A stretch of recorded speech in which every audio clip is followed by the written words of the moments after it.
All right, you ready for this? We are going to try to cover the entire history of the world in just the next 5 minutes. Seriously, this is a sprint, not a marathon, and we're going to kick things off with a few questions that are, well, they're total head scratchers. First up, why in the world would one of the first ever examples of our alphabet be carved onto an ancient comb for getting rid of lice? I mean, of all places. It's weird, right? Just hang on to that thought. Okay, next, how did some Greek dude more than 2,000 years ago figure out the circumference of the entire planet with no satellites, no computers, just by looking at shadows? It sounds completely nuts, but believe me, it happened. And finally, this guy, Genghis Khan. How did a nomad from the middle of nowhere lead an army that ended up causing more deaths than Adolf Hitler? It seems impossible. We're going to find out how all these crazy dots connect. Let's do this. So, our whole story kicks off in Mesopotamia, the land between the rivers. This is where some of the first real civilizations got started. We're talking about the Sumerians. And these guys loved building these huge pyramid-like towers so their priests could get a good look at the stars. And this little conversation pretty much captures their whole vibe.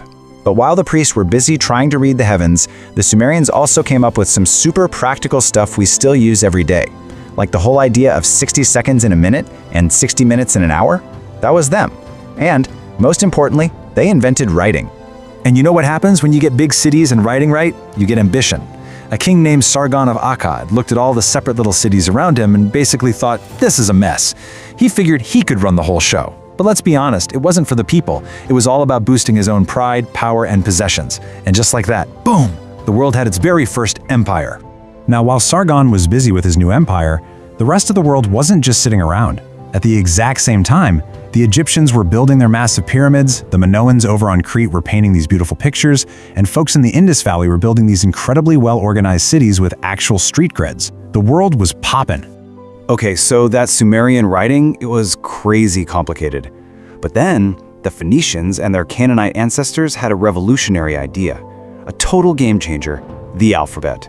They thought, wait a minute, instead of a symbol for every single word, what if each symbol just stood for a sound? You put the sounds together and you can write literally anything. It was absolutely brilliant. And that brings us right back to our first question. The earliest sentence we've ever found written with this new alphabet was discovered right here on this ancient lice comb. The idea was just so simple and so good that everybody copied it. And then yeah, that's the only reason you can read these slides today. Okay, let's jump forward. We're heading into the age of the classical empires, a time when huge new ideas started spreading all over the place, from the giant Persian Empire all the way to the brainiacs over in Greece. So while Persia was busy expanding, you had this explosion of philosophy out east. In India, a guy named Siddhartha Gautama becomes the Buddha, trying to figure out how to end suffering.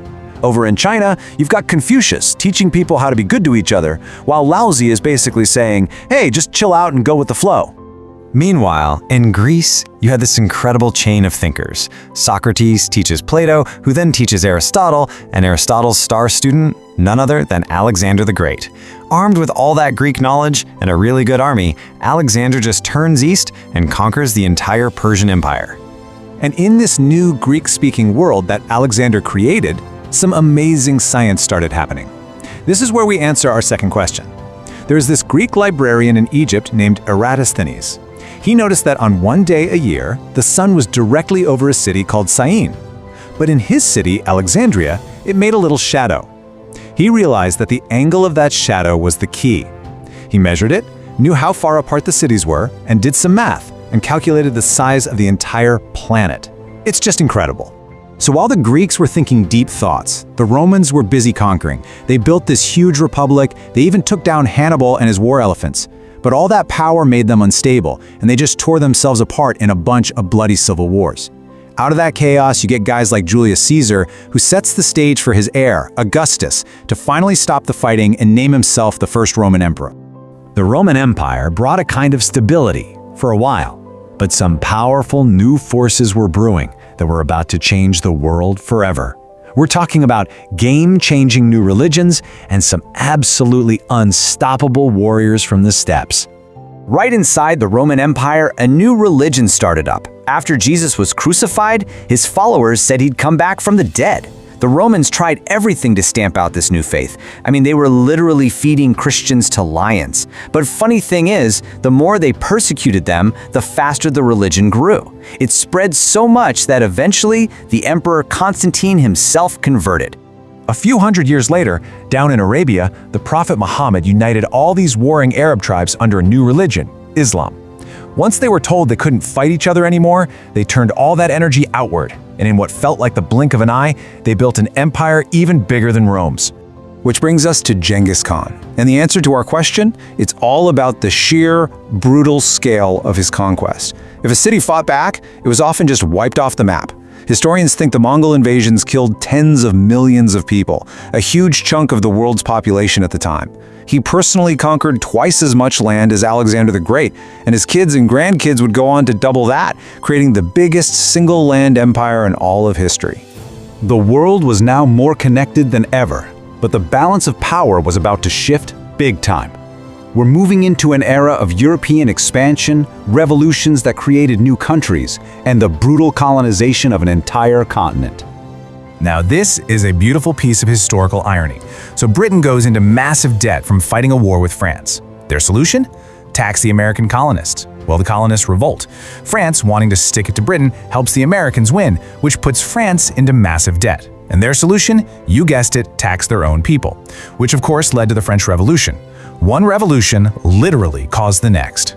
So, with their new industrial power, the European countries turned their eyes to Africa, but they needed a justification, some excuse to just take over. So they twisted Charles Darwin's new theory of evolution into this really ugly idea called social Darwinism. They basically claimed it was science, that they were the fittest race, and so they had a right to rule everybody else. It was their excuse for the scramble for Africa.